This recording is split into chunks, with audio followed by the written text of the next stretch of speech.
오늘 말씀은 계속해서 마지막 때에 일어날 징조에 대한 말씀인데 반복되어지고 또 아주 구체적으로 어떠한 일들이 일어날 것에 대한 예수님의 분명한 경고가 기록이 되어져 있습니다. 오늘 본문 말씀을 잘 기억해 두시는 게 마지막에 그날이 오면 우리가 살 수 있는 가능성이 아주 높아집니다.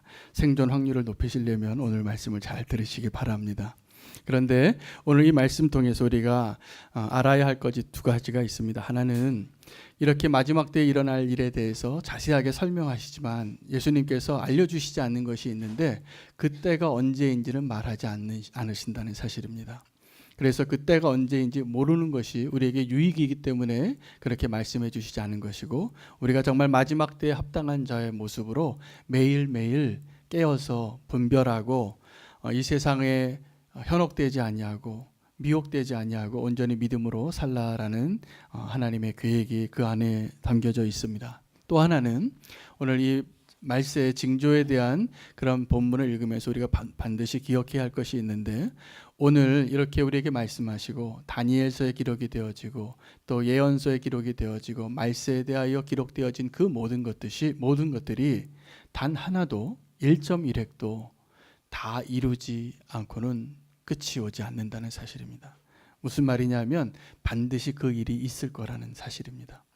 그래서 우리가 마지막 때에 대해서 우리가 때를 몰라야지 되고 그것이 우리의 유익이고, 또 하나는 오늘 이 기록되어진 이 무시무시한 마지막 때의 일들, 여러분 별로 그 날을 겪지 않고 차라리 주님께로 가는 것이 축복이라고 생각하실 겁니다.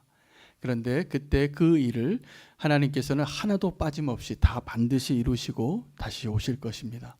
우리는 이 마지막 때의 징조들을 보면서 말씀대로 오늘 우리의 세상을, 또 세계에서 일어나고 있는 일들, 우리 기도 현장에서 일어나고 있는 일들을 한번 돌이켜 보십시오. 그 중에 어떤 것들은 이미 이루어지고 있습니다. 이미 그 일들이 일어나는 것을 우리가 보고 있고 기도하고 있는데 그래도 아직은 끝이 아닌 것입니다. 정말 오늘 말씀하신 대로 그 날이 오면 오늘 본문을 보시면 잘 아시겠지만 도망갈 수가 없습니다. 피할 수가 없는 재난입니다. 그리고 그 재난은 창세 때부터 지금까지 그 누구도 경험해 보지 못한 무시무시한 재난의 날이 될 것입니다. 그리고 그날에 하나님께서 택함 받은 자들을 구원하기 위해서 그 날을 감해해 주지 않으면 어떠한 육체도 어떠한 사람도 그것을 견뎌낼 수 없는 무시무시한 재난의 이야기이기도 합니다.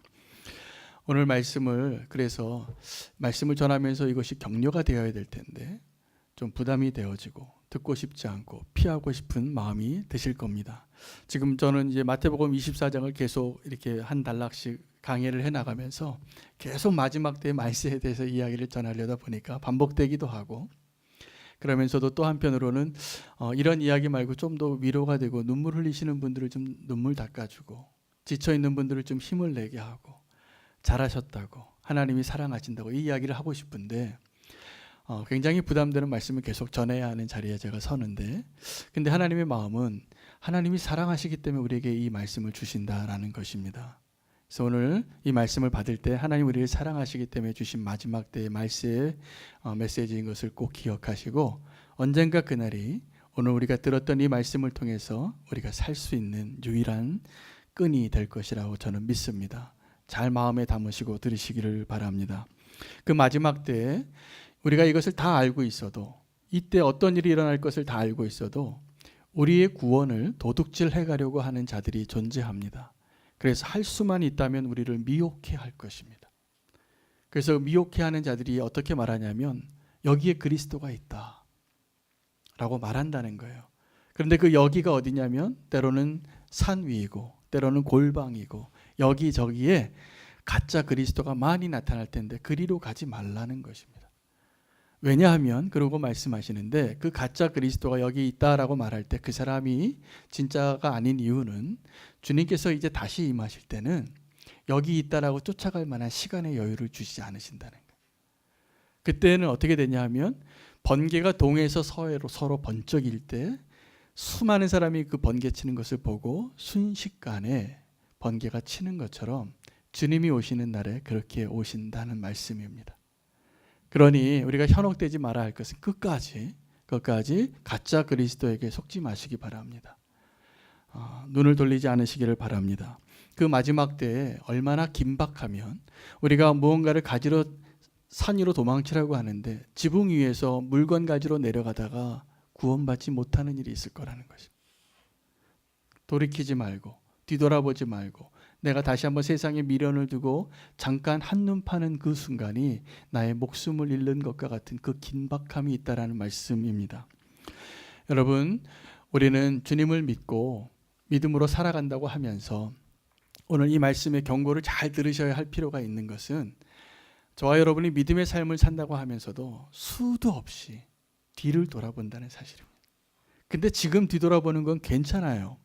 그런데 마지막 날, 그날에 그 시각에 우리가 만약에 뒤돌아본다면 어떻게 되냐면 구원을 받지 못하게 된다는 것입니다. 그래서 지금은 우리가 뒤돌아보고 사는 거 제가 다 알아요. 여기 장로님, 집사님, 저를 포함해서 가끔 이렇게 세상도 보면서 좋다, 부럽다 이런 생각하시면서 사시잖아요. 근데 지금은 그래도 되는데 그날이 오면 그날 그 순간에 그러다가 소금 기둥이 된 것 같은 그런 긴박함 가운데 임하게 될 거라는 것입니다. 그럼 우리는 어떻게 살아야 할까요? 오늘을 어떻게 살아야 되냐면 사실은 지금 뒤돌아와서 다행이라고 생각하시면 안 되는 겁니다. 지금부터 우리가 뒤돌아보지 아니하고 믿음으로 주 예수 그리스도만 바라보고 십자가의 삶을 바라보고 살아가야지 그날이 언제 오더라도 우리가 구원받은 그 믿음의 그 구원을 놓치지 않고 미혹되지 않고 현혹되지 않고 살아갈 수 있다는 사실입니다. 여러분, 우리는 그 뒤돌아봤다가 소금 기둥이 된 사람을 알고 있습니다. 네, 롯의 처입니다. 그 롯의 처는 그때 분명히 그 소알에서 그 피할 때 뒤돌아보지 말라고 천사가 분명히 얘기했는데 그가 너무나 궁금했는지 아니면 그 세상을 향한 미련이었는지 그가 하지 말라는 것을 그 순간에 하는 거예요. 그래서 그는 우리에게 하나의 표징이 되고 있습니다.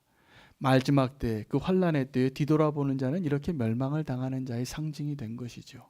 여러분, 우리가 그날의 그 시각에 그 긴박한 그 순간에 뒤돌아보면 롯의 처가 될 것을 하나님이 이미 말씀하신 겁니다.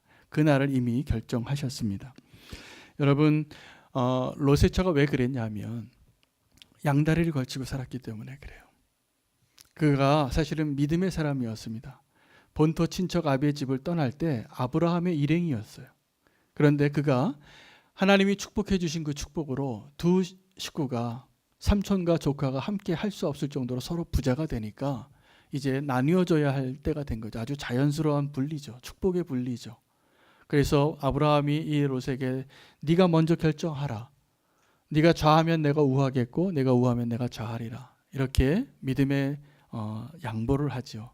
그때 롯은 내 눈에 보기에 이 세상에 정말 좋은 것들을 택했어요. 누구처럼요? 우리처럼. 우리가 이 세상에 좋은 거 있으면 사실 아브라함 같이 결정하기보다는 롯처럼 결정할 때가 훨씬 많잖아요. 좋은 게 좋으니까. 그런데 그때까지는 모르는 겁니다. 언제 알게 되냐면 마지막 그 유황불이 내리는 그 시점에 정말 그때 뒤돌아보는 자가 되느냐 안 되느냐는 우리가 하나님의 축복을 누리면서 이 땅에서 주시는 그 은혜를 누리면서 하나님 주시는 은혜가 많죠. 그런데 그것 때문에 우리가 정말 마지막 그 긴박한 순간에 뒤돌아보게 된다면 두렵고 떨려야 할 이야기입니다. 여러분, 우리는 왜 뒤돌아보냐면 미련이 남아서 뒤돌아봅니다. 발걸음은 이렇게 가지만 뒤에 내가 원하는 게 있어요. 자, 그런데 우리가 마음은 그곳에 이미 빼앗겼는데도 하나님이 증거를 삼는 건 뭐냐면 뒤를 돌아보는 거예요. 뒤돌아보지 말라. 다시 내려가지 말라요. 자, 그런데 우리가 마음 가운데는 얼마든지 그것이 좀 탐나기도 하고 부럽기도 하고 하겠지만 뒤돌아보시면 안 됩니다. 뒤돌아보는 것은 너의 마음이 그곳을 향하고 있다라는 이제는 피할 수 없는 증거가 되는 겁니다. 여러분, 마음이 어떻게 움직여도 하나님께서 우리가 고개 돌릴 때까지 기다려 주시는 것 같아요. 여러분의 고개를 지키십시오. 믿음의 눈으로 끝까지 바라보실 수 있기를 바랍니다. 내 마음에 어떠한 유혹과 또 이 세상을 향한 그 욕심과 또 부러움과 이 세상을 향한 마음이 있겠죠. 그러나 우리가 나아가고 끝까지 말세를 살아야 할 때 우리에게 필요한 마음은 믿음의 경주를 끝까지 완주하는 것입니다. 그렇지 않으면 우리가 보장받을 수 없습니다. 그 마지막 때에 하나님께서 우리에게 그 구원의 역사를 약속하시고 축복하고 부르시는데도 가지 못하는 것은 안타까운 일인데, 예수님께서 나를 따르라, 그리고 내가 너에게 구원을 주겠다고 약속했지만, 내 제자가 되게 해주겠다고 약속을 하셨지만 제자가 되지 못하고 돌아간 사람이 있습니다. 말세도 아닌데 일찌감치 돌아간 사람을 한 명 아는데 부자 청년이에요. 그 부자 청년은 마지막 때 그 긴박함도 아닌데 그가 미리 돌아갔습니다. 왜냐하면 부자였기 때문이에요. 여러분, 말세에 재물을 쌓아두는 것이 굉장히 위험한 일입니다. 우리가 말세가 다가올수록 우리가 재물에서 벗어날 수 있는 훈련을 하시기를 축복합니다. 우리의 필요를 주님이 아셔서 우리의 필요만큼 하나님 다 주실 겁니다. 근데 내가 욕심에 사로잡히고 내가 염려에 사로잡혀서 그것을 극복하지 못한다면 두려워할 필요가 있습니다. 그 가운데 우리가 벗어날 수 있기를 축복합니다. 그 마지막 때에 이 재산을 모으는 것은, 부유한 자가 되는 것은 마지막 때가 될수록 그러고 싶은 사람이 더 많아질 것이기 때문에 그렇습니다. 여러분, 말세의 징조가 나타나는 것 중에 하나가 사랑이 식어지고 사람들이 돈을 사랑한다고 그랬습니다. 여러분, 마지막 때에 돈을 사랑하는 것이 얼마나 위험한 것인 것을 꼭 아셔야 됩니다. 저는 그래서 우리가 믿음 생활을 하면서 기독교가 이 땅에 존재하면서 이 돈과 물질에 대해서 정말로 극복해 본 적이 얼마나 있을까, 그런 생각을 합니다. 그리고 이런 부자 청년과 대비되어지는 참 아름다운 간증들을 듣는데, 어떤 간증이냐 하면 그가 많은 것을 소유했는데 부자 청년과 다른 길을 택한 사람들을 알아요. 그런 사람들 제가 몇몇 알아요. 그 사람을 한 명 소개하려고 합니다. 웩 선교회라는 선교회의 창설자였던 찰스 스터드라는 분이 있습니다. 우리나라의 최초의 선교사, 개신교 선교사가 들어오던 시기에 그가 영국에서 선교사로 헌신하고 또 중국으로 선교사로 파송받기도 하고 웩이라는 선교단체를 창설합니다. 한 120, 30년 전 이야기입니다. 그의 아버지의 이야기부터 해야 되는데, 이 찰스 스터드의 아버지는 에드워드 스터드였는데, 그가 인도에서 염료 장사를 해서 아주 큰 부자가 됩니다. 그래서 먹고 살기에는 걱정 없는 부자가 돼요. 그래서 그의 취미는 뭐였냐면 경마하는데 이렇게 도박하는 거예요. 그래서 시간 나면은 이렇게 망원경 들고 가서 경마장에 가서 양산 쓰고 돈 걸고 돈 벌고 좀 잃기도 하고, 그런 것이 낙인 사람이, 또 돈이 너무나 많았기 때문에. 근데 그 아버지였던 에드워드 스터드가 상류 사회에서의 그 안락함을 누리다가 어느 날 그 어떤 사람의 설교를 들어요. 근데 그 설교가 그의 인생을 바꿔놓습니다. 그 전에는 그가 어떤 사람이었냐면, 내가 신앙인인데, 믿는 사람인데 교회를 가는 것은 옷을 입는 것과 같았다라고 자기의 고백에 썼어요. 내가 교회를 가는 것은 그냥 옷을 하나 걸치는 것이고 월요일은 그 옷을 벗으면 되는 거고, 우리가 흔히 말하는 노미널 크리스찬, 썬데이 크리스찬들의 삶을 살았던 거죠. 근데 그 사람이 무디의 설교를 듣고 회심을 합니다. 그리고 그가 그 자기의 큰 저택에 누굴 불러오냐면 영국에서 제일 유명한 성경학자들을 불러요. 설교자들을 불러요. 그럼 매일 그 성경을 배우기 시작해요. 그리고 은혜를 받고, 그리고 그가 반응하면서 첫 번째 전도 대상을 결정했는데 자기 아들 3명이에요. 아들이 셋이 있는데 그 중에 막내 아들이 찰스 스터드, C.T. 스터드라고 하는 사람이었습니다. 그 막내 아들에게 이제 복음을 전하는데, 이 막내 아들이 나중에 그 아버지의 전도로 예수님을 믿게 됩니다. 그런데 이 찰스 스터드는 어떤 사람이었냐면 운동을 좋아했어요. 그래서 이 승마도 잘하고, 그때 당시에 크리켓이라는 운동 경기가 영국에서 아주 유명했는데 그 크리켓 선수로서 전설적인 선수가 됩니다. 그가 이 크리켓을 얼마나 잘했는지, 그가 완벽한 투구를 하고 타격은 가장 완벽한 폼으로 했답니다. 그래서 지금도 그 사람보다 더 완벽한 폼이 안 나올 정도로 이렇게 유명한 사람이 됐어요. 그러니까 그때 당시에 돈 많은 집안의 슈퍼스타였어요. 아주 그냥 그 나라에서 아주 인기 있는 많은 젊은이들이 시티 스터드를 흠모하는 그러한 삶을 살고 있었습니다. 그가 그 경이적인 기록을 세우고 사람들에게 환호를 받고 있는 동안에 한 6년 정도를 주님을 떠나요. 그냥 노미널 크리스천 같이 살다가 어느 날 자기 형이 죽어요. 자기 형이 죽고 그때 다시 주님께로 돌아옵니다. 들어오고 그때 또 한 번 무디의 설교를 들어요. 그래서 그 무디가 아버지도 회심시키고 아들도 회심시킵니다. 그래서 그 아들 찰스 스터드가 이제 형 조지가 죽고 난 다음에 이 삶의 회의를 느끼고 어마어마한 부자였는데 이 무디를 통해서 회심하고 나서 아버지께 유산으로 받은 재산을 다 가난한 사람에게 나눠주기로 결정을 해요. 그래서 그때 당시에 3,400파운드를 이제 그 신부가 될 부인에게만 남겨놓고 다 이제 처분했습니다. 그때 처분해서 지금 웩선교회라는 국제선교회가 보통 선교단체가 돈이 많지 않습니다. 그래서 선교단 사역은 국제적으로 해도 사무실 가면 이렇게 조그만 사무실 하나 놓고 이렇게 사역을 하는데 이 웩선교회는 사무실이 성이 하나 있어요. 영국에. 근데 이 찰스 스터드가 도네이션을 한 거예요. 자기 재산을. 그래서 선교회 사무실로 지금도 쓰고 있습니다. 그 본부가 그 성에 있습니다. 한번 기회가 되면 가보십시오. 그 사람이 얼마나 부자였는지. 그리고 그 성을 다 선교에다 주고 자기는 맨손으로 순회 선교사가 돼요.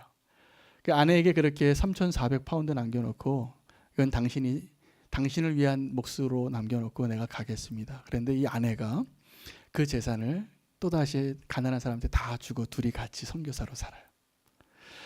그 사람이 유명한 아주 캠브리지 세븐이 됩니다. 그때 당시에 제가 말한 이 부자 청년과 다른 자기의 부요함과 자기의 특권과 이 세상에 있는 사람들이 그렇게 갖고 싶어하던 그것을 배설물과 같이 버리고 주님의 나라의 길로 갔던 사람이 그때 청년 가운데 7명이 있었어요. 다 캠브리지 출신이에요.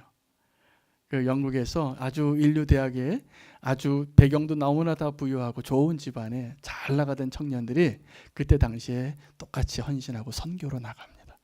그래서 그 사람들이 함께 기도하고 멋진 한 시대를 살아요. 그 사람들이요, 만약에 그 돈 가지고 내가 평생 배 두드리며 살겠다고 생각했으면 지금 제가 오늘 설교에서 간증 예화로 쓸 일이 없을 겁니다. 하나님 나라에서 그들의 상급이 없을 것입니다. 그런데 그가 그 마지막 때에 재물을 쌓아두는 자가 아니라 그 재물을 다 내려놓고 주님을 위해서 살면서 그 이런 말을 합니다. 만약에 예수 그리스도께서 하나님의 아들이고 우리를 위해서 죽으셨다면 그리스도를 위해서 우리가 어떠한 헌신을 해도 아까운 것은 전혀 없다.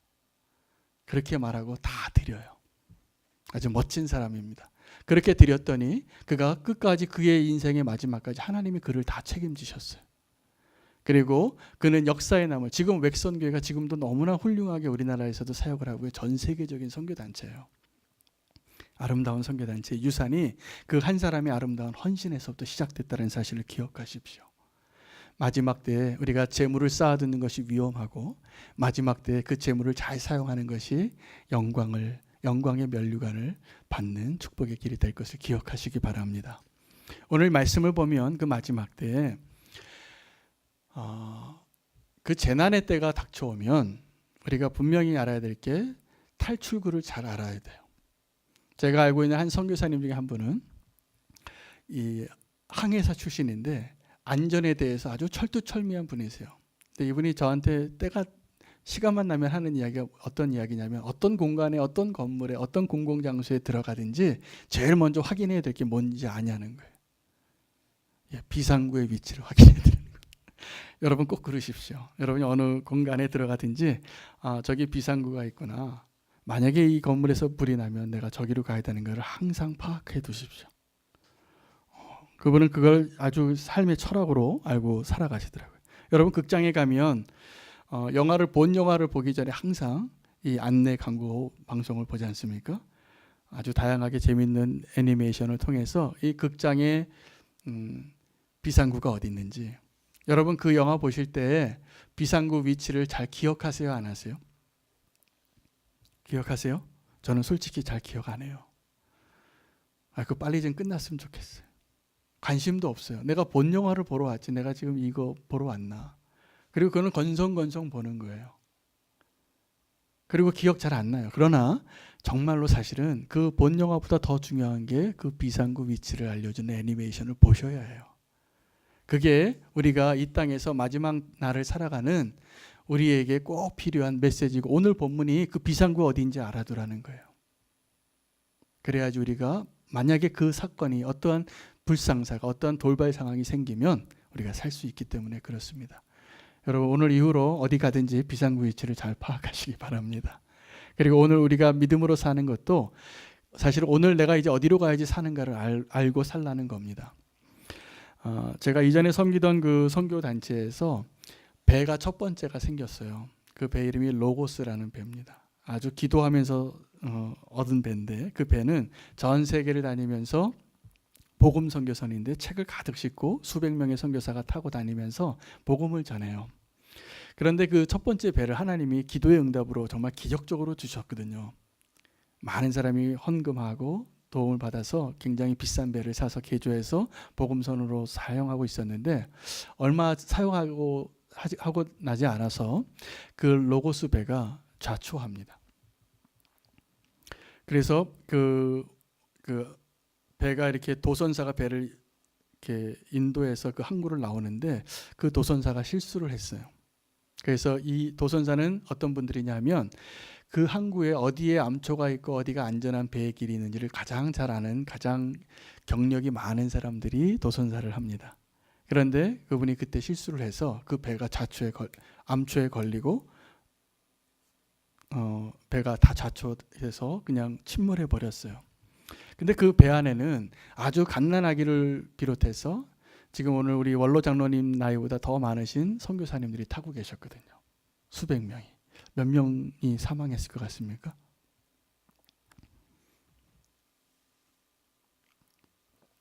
한 명도 안 돌아가셨습니다. 네, 다 이제 그 마지막 그 비상 훈련한 대로 다 훈련한 대로 한 거예요, 이 선교사들이. 근데 이 선교사들이 한 달에 한 번씩 그 훈련을 해요, 그 배에서. 근데 저는 이게 보통 일이 아닌, 그냥 대단한 일이 아닌 줄 알았는데 대단한 일이래요, 이게.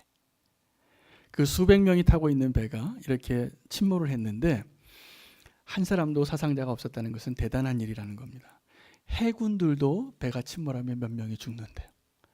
훈련 잘 받은 군인들도 그런 불상사가 나면 완전하게 다 살아나는 일이 거의 없을 정도로 위험한 일인데, 여러분 우리 세월호 사건을 기억하시잖아요. 안타까운 비극이 됐잖아요. 그 절차를 따르지 못하고 정말 안타까운 희생자가 너무나 많았는데, 그 로고스 선교선에서는 다 그 구조를 당했습니다. 다 그 정해진 배를 타고 다 안전하게 빠져나오고, 그 배를 잃고 나서 또 하나님이 두 번째 배를 주셔서 로고스 2가 나오고, 그다음에 지금 로고스는 로고스 3예요. 그래서 그 하나님이 그 축복된 사역을 계속할 수 있게 해주셨는데, 여러분 제가 말씀드리고 싶은 것은 마지막 날을 우리가 예비하기 위해서는 지금 오늘 믿음을 그날처럼 사셔야 합니다. 그러니까 내가 오늘을 그날처럼 훈련하지 않으면 정말 그날이 왔을 때는 우리가 우왕좌왕할 가능성이 높습니다. 오늘 내가 그날처럼 기도하지 못하고 오늘 그날처럼 내가 세상에 곁눈질하지 않고 살아야 그날도 뒤돌아보지 않을 겁니다. 지금 내가 뒤돌아보고 살아간다면 그날 뒤돌아볼 가능성이 아주 높으신 위험한 분이세요. 그건 요행을 바라는 것입니다. 예비군 훈련을 받고 민방위 훈련을 받아도 우리는 건성건성할 때가 많습니다. 이건 굉장히 위험한 겁니다. 오늘을 그 마지막 날로 살라고 오늘 주님께서 우리에게 말씀해 주시는 것입니다. 오늘 그렇게 결단하고 오늘 이 기도의 자리를 떠나시면 좋겠습니다. 오늘을 내가 마지막 날같이 사는 믿는 자가 되게 해달라고 기도하시기를 바랍니다. 그날이 얼마나 긴박하면, 사실은 오늘 이 메시지를 다 요약을 해보면 이 결론이 이거예요. 도망칠 수 없답니다. 그날에는 하나님 택한 사람만 구원을 받을 거예요. 오늘을 마지막 날같이 사는 사람만 구원을 받을 것입니다. 여러분 쓰나미가 밀려오던 그 일본의 재난 동영상을 보셨을 겁니다. 그 쓰나미가 밀려오는데 보고선 피할 수 있는 사람은 이미 높은 자리에 있는 사람밖에 없어요. 만약에 내가 그냥 있는 자리에서 쓰나미가 밀려온다, 그러면 홍해를 덮쳤던 그 애굽 군사와 같이 아마 우리는 그냥 침몰되고 말 것입니다. 그날도 동일할 것입니다. 여러분, 그 재난에서 우리가 하나님의 심판을 피해 나갈 수 있는 자는 오늘 내가 믿음으로 구원에 합당한 자로 사는 자만 구원받을 수 있는 것을 기억하시기 바랍니다. 지난주에 고성에서 산불이 났습니다. 그래서 아주 굉장히 큰 대규모의 재난이 일어났고 온 국민의 관심이 있고 그렇게 기도했던 것을 우리가 기억합니다. 저는 그 고성에 산불이 있었던 그날 목요일이었는데 제가 하루를 날을 잡고 동해시에 있는 한 기도원에 갔었습니다. 그래서 아침 일찍 떠나서 가서 날씨가 너무 좋더라고요. 그래서 하늘이 이렇게 맑으네요. 갔더니 동해 바다가 딱 보이는 너무 멋진 거예요. 근데 제가 갔던 그 기도원은, 동해 기도원은 제가 어려울 때 찾던 기도원이었어요. 그래서 10년 전에 찾고 한 7년 전에 찾고 정말 주님을 한번 다시 만나고 싶을 때 가서 주님을 만나고 회복하던 그러한 자리였습니다. 그래서 그날 목요일도 그렇게 제가 시간을 내서 기도하러 갔는데 바람이 너무 부는 거예요. 그래서 이제 빨리 돌아가야 되겠다라고 생각하고 가는데 오는데 차가 막 시속 100km를 잘 못 낼 정도로 바람이 불어요. 차가 막 흔들려요. 핸들이 막 휘청휘청 거리는 거예요. 이 동해안 고속도로가. 근데 저는 이 동해에서 이 속초로에서 이렇게 해서 서울로 돌아왔는데 제가 지나가고 나서 산불이 난 거예요. 자, 그날 밤에 집에 와서 도착해 보니까 뉴스가 막 속보가 막 나오는 거예요. 동해안에서 강원도에서 산불이 아주 크게 났다고. 여러분도 그때 기도하셨죠? 네, 저도 기도했는데 여러분보다 더 실감나게 기도했습니다. 왜냐하면 저는 그 현장에 있었거든요. 그래서 내가 조금만 늦게 왔으면 나도 그 불길을 지나갔겠구나. 그리고 내가 그렇게 기도할 수밖에 없었겠구나. 이렇게 그리고 아주 간절한 마음으로 기도하게 된 것입니다. 그 다음날 새벽 기도를 하는데 간절한 기도를 하게 되고 제가 그날 저녁에도 합심기도 제목으로 올렸던 것으로 기억이 납니다. 여러분, 그 마지막 때 그런 사고의 현장을 보면 기도하지 않을 수가 없어요. 그것을 경험하면. 그것이 기도자의 사명이기도 합니다. 그래서 기도했습니다. 근데 그 다음날 새벽에 새벽 기도를 마치고 나오는데 빗방울이 좀 떨어지더라고요. 그래서 내가 좀 더 기도해야 되겠다. 하나님 비를 내려주세요.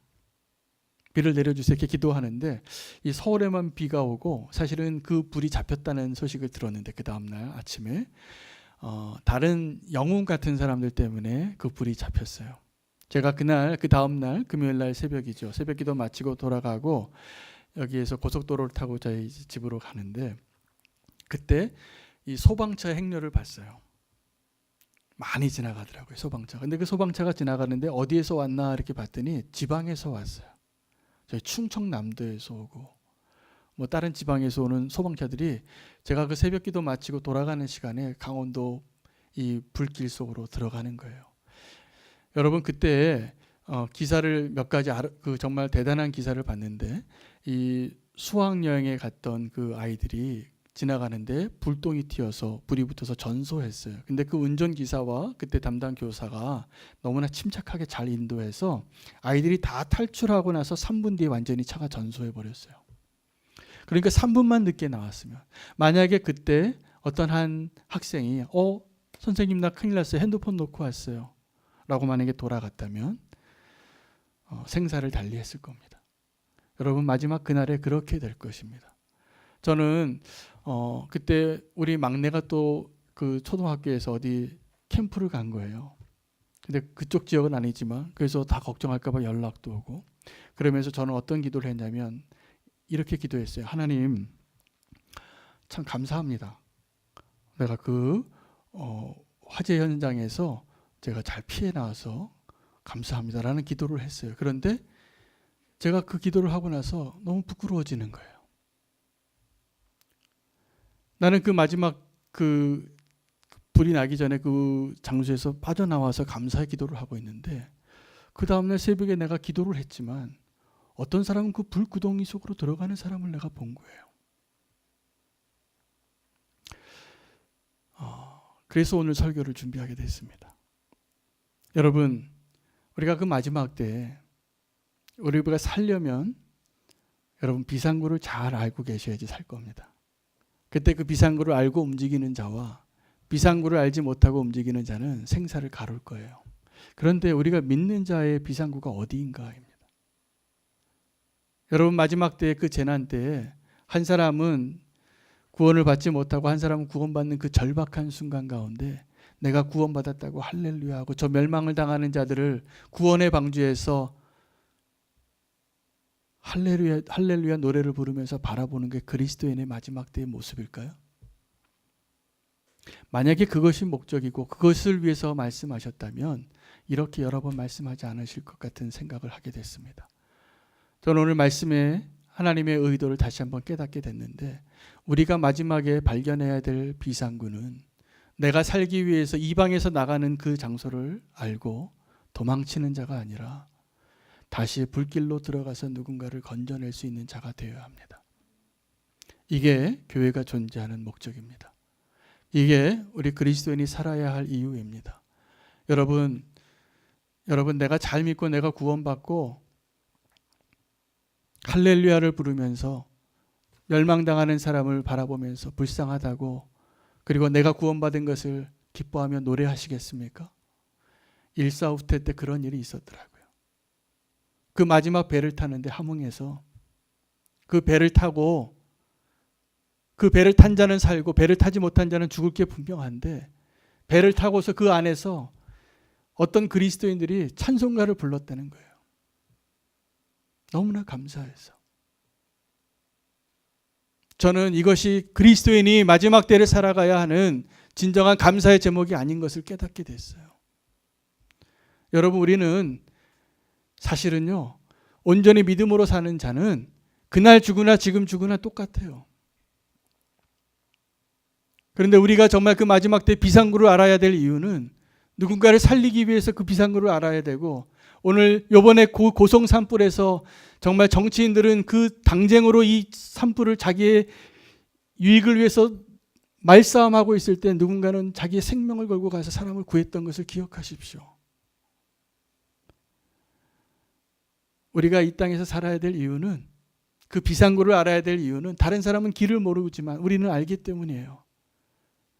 그래서 마지막 때에 우리가 존재하는 이유는, 마지막 때까지 우리가 살아야 하는 이유는 우리가 누군가의 비상구가 되기 위해서입니다.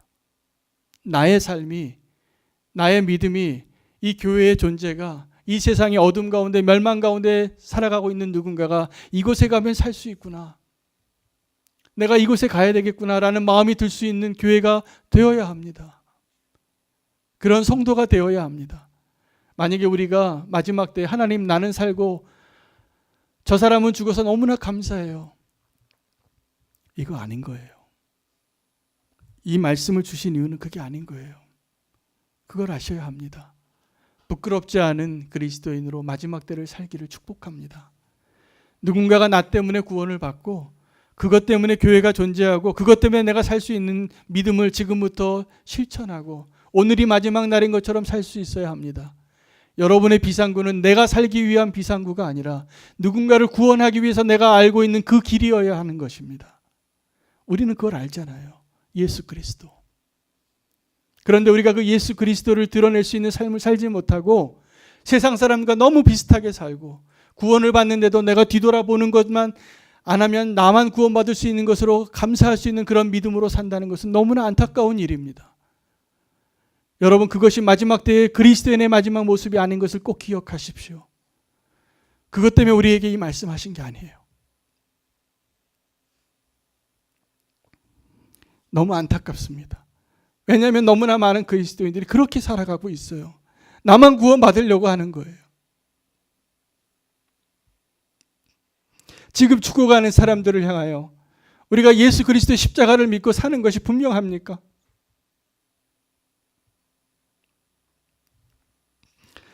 그렇게 살지 못하면 우리가 불쌍한 자입니다.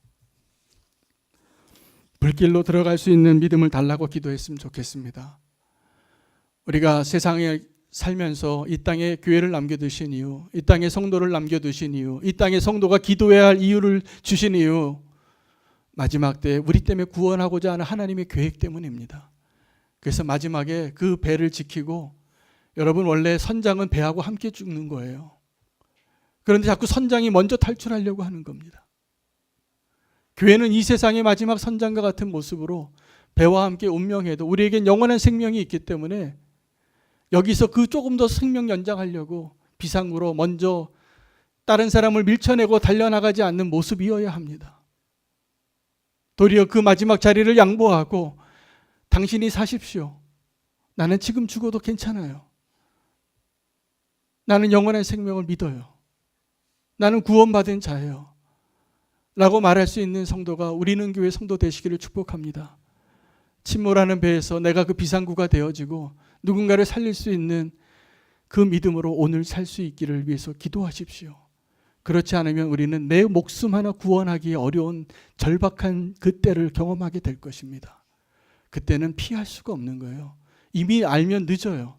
내가 오늘 이미 결론 내리고 예수 그리스도의 십자가로 나의 죽음이 분명하고 내가 이제 내 안에 그리스도로 사는 것이 나의 삶의 목적이고 예수 그리스도의 존재가 분명하다면 지금 내가 고민하고 싸우는 그 이유가 다 바뀌어야 합니다.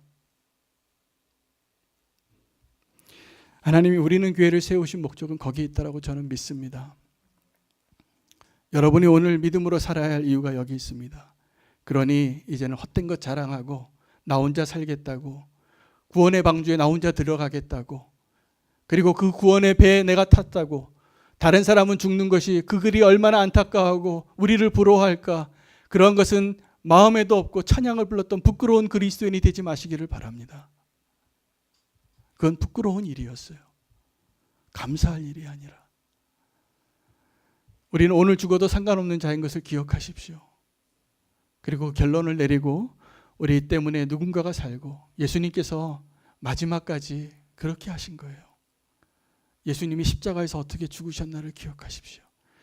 마지막까지 강도 한 명을 살리기 위해서 그에게 약속하시고 말고의 길을 자를 때에도 그 한 사람 상하지 않게 하려고 끝까지 나를 위해서 사는 삶이 아니라 누군가를 구원하기 위하여 십자가의 길을 가신 예수 그리스도를 우리가 닮아가고 따라가고 이 시대의 마지막 예수 그리스도와 같은 모습으로 살아가는 자들로 우리는 교회가 가득 차지기를 원합니다. 오늘 주님께서 우리에게 그 일들을 우리 안에 그리스도가 살면 가능합니다. 마지막 때에 부끄럽지 않은 그리스도인으로 살게 해달라고 함께 우리가 마음을 다하여 통성으로 기도하겠습니다. 오늘 우리에게 주신 그 구원의 확신, 그 믿음이 분명하다면 오늘이 그날 마지막 날인 것으로 여기고 우리의 비상구가 어디인지 분명히 알고 나의 죽음이 아니라 누군가의 구원을 위하여 나의 생명을 내어줄 수 있는 자로 살게 해달라고 주의 이름 부르고 기도하겠습니다. 주여 하나님, 오늘 이 시간에 우리가 함께 기도하기를 원하는 것은 아버지 하나님 마지막 때에 그 말씀을 주신 그 일들이 하나도 빠짐없이 다 이루어질 터인데 아버지 하나님 내가 무엇을 위해서 살고 어떻게 살 것인가에 대해서 분명히 말씀해 주시니 감사합니다. 아버지 하나님 내가 구원받은 것을 위하여 감사하는 것이 아니라 지금도 그 불구덩이 속으로 들어가는 진정한 영혼과 같은 삶을 살기를 원합니다. 나의 삶을 하나님께 드리겠습니다. 주님 그렇습니다. 내가 오늘 죽어도 상관이 없습니다. 오늘이 나의 마지막이 되어도 상관이 없습니다. 이제는 주님을 위하여 살고 주님의 나라를 위하여 나의 목숨을 내려드리는 것이 하나님 아깝지 않냐고 도리어 당연하다고 여기고 하나님 그를 살 수 있는 아름다운 역사를 우리가 허락하여 주시옵소서. 내가 살고 누군가가 죽는 것을 기뻐하고 찬양하는 자가 아니라 하나님 내가 나를 내어드리고 아버지께서 우리 가운데 사시는 하나님 그 놀라운 역사를 하나님 우리 가운데 역사하게 하여 주시옵소서. 정말 주님께서 그 방주와 같은 그 교회를 우리가 허락하여 주셔서 하나님 마지막 때에 우리가 그러한 교회가 되기를 원하고 우리가 그러한 성도가 되기를 원하고 하나님 그러한 십자가의 복음을 내가 살아내기를 원합니다. 아버지 하나님 내가 무엇을 먹을까 무엇을 입을까 사는 자로 사는 것이 아니라 정말 주님께서 원하시는 모습으로 주님의 은혜를 구하는 자로 하나님 살아갈 수 있는 능력을 도와주시옵소서. 하나님 믿음으로 살기를 원합니다. 아버지 하나님 우리가 부끄럽지 않은 믿음의 삶을 살게 도와주시옵소서. 하나님 마지막 때를 사는데 오늘이 그 마지막까지 살게 하여 주셔서 하나님 주님이 정말 기뻐하시는 모습 가운데 살게 하여 주시고 하나님 다른 것을 타협하지 아니하고 하나님 이 세상을 돌아보는 자가 아니라 단순히 구원받는 자의 구원이 아닌 믿음이 아니라 하나님 주님 내가 누군가를 구원해 줄 수 있는 나의 모습이 누군가의 비상구가 될 수 있는 그런 모습을 되게 하여 주시옵소서. 하나님 두렵고 떨리는 그 마지막 때의 모습이 우리의 소망이 되게 하여 주시고 하나님 이제는 뒤를 돌아보고 세상의 미련을 갖고 간신히 구원받는 믿는 자가 아니라 이미 결론을 내리고 내가 십자가의 길을 이미 오늘 살아서 나의 죽음 때문에 연연하는 것이 아니라 불길 속으로 다시 뛰어들어갈 수 있는 하나님의 구원의 통로가 되게 해주시기를 원합니다. 우리는 교회가 이 마지막 때에 누군가의 비상구가 되게 해 주시옵소서. 내가 그러한 구원에 합당한 자의 모습으로 살게 하여 주시옵소서. 내 힘으로는 불가능하지만 내 안에 사신 예수 그리스도께서 그 일을 하시고 내가 이미 결론 내려서 십자가 앞에 내 자신을 못 박고 승리하게 하여 주시옵소서. 오늘이 마지막 날 같이 살기를 결단하겠습니다. 주님 도와주시옵소서. 예수님의 이름으로 기도하였습니다. 아멘.